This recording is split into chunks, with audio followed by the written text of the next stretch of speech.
Olá pessoal, Deus abençoe a todos vocês. Vamos agora estudar o livro de Êxodo, capítulo 17, que vai falar das águas que saíram da rocha e a guerra contra Amaleque, né?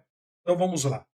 Depois toda a congregação dos filhos de Israel partiu do deserto de Sim pelas suas jornadas, segundo o mandamento do Senhor, e acampou em Refidim, e não havia ali água para o povo beber. Então, faltou água para o povo beber novamente na viagem. E eu deixo para você aí chutar qual foi a reação do povo diante da ausência de água no deserto de Refidim. O que você acha? O que o povo fez? Tá na cara, né? Então contendeu o povo com Moisés e disse: Dar-nos água para beber. E Moisés lhe disse: Por que contendeis comigo? Por que tentais ao Senhor?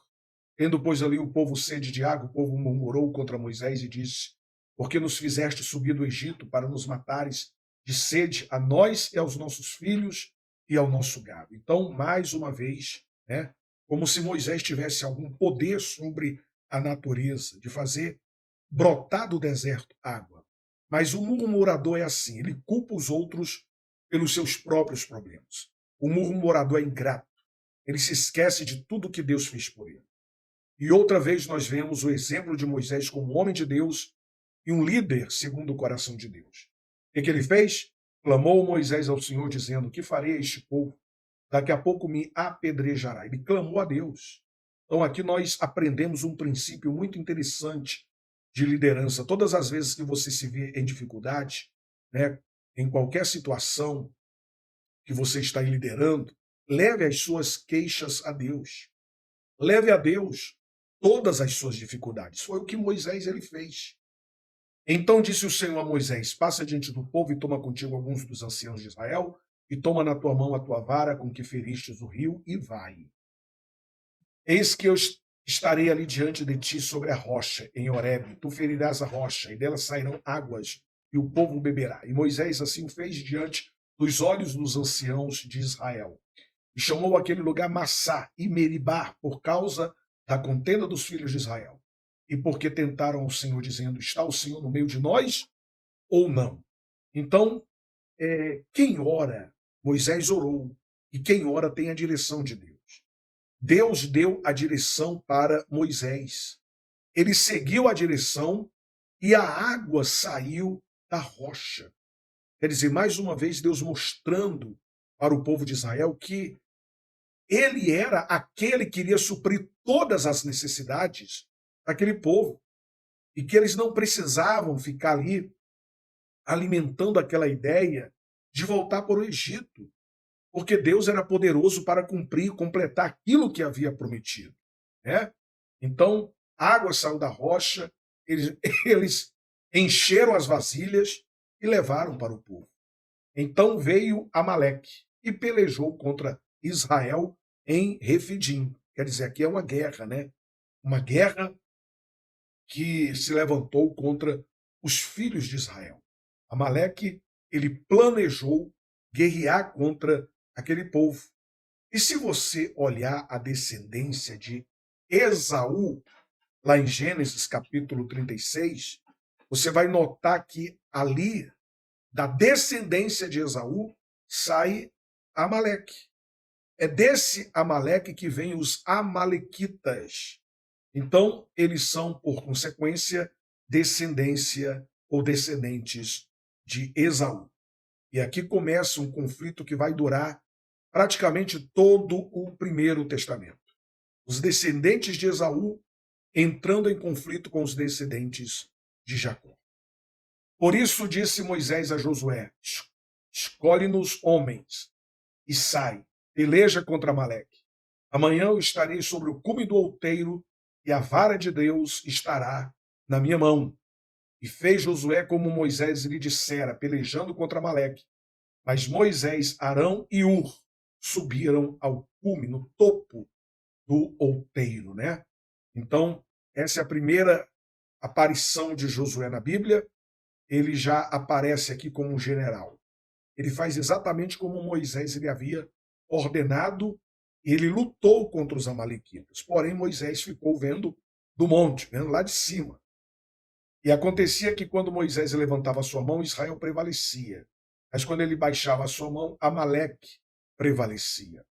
Porém, as mãos de Moisés eram pesadas, por isso tomaram uma pedra e a puseram debaixo dele para sentar-se sobre ela. E Arão e Ur sustentaram as suas mãos, um de um lado e o outro do outro. Assim ficaram as suas mãos firmes até que o sol se pôs.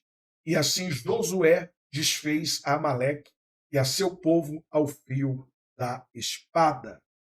Então, o que acontecia aqui? Enquanto Moisés estava com as mãos estendidas, ele intercedia pelo povo, né? Ele intercedia a Deus. E o povo vencia a guerra, o povo vencia a batalha, né? Quer dizer, mas quando ele baixava as suas mãos, o povo começava a perder a luta, a guerra.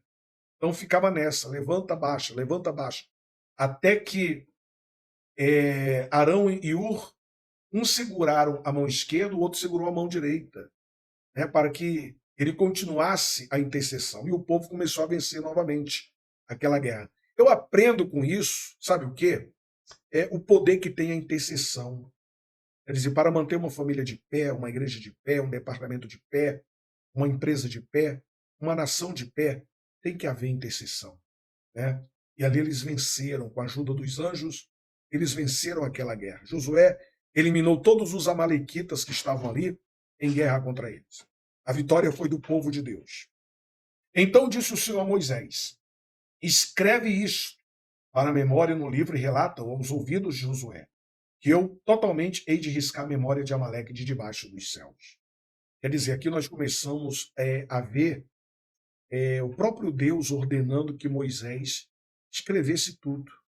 E é baseado nessas ordens que começa a ser escrito a Bíblia. Nós cremos que Moisés é o autor de todo o Pentateuco, né, de Gênesis a Deuteronômio.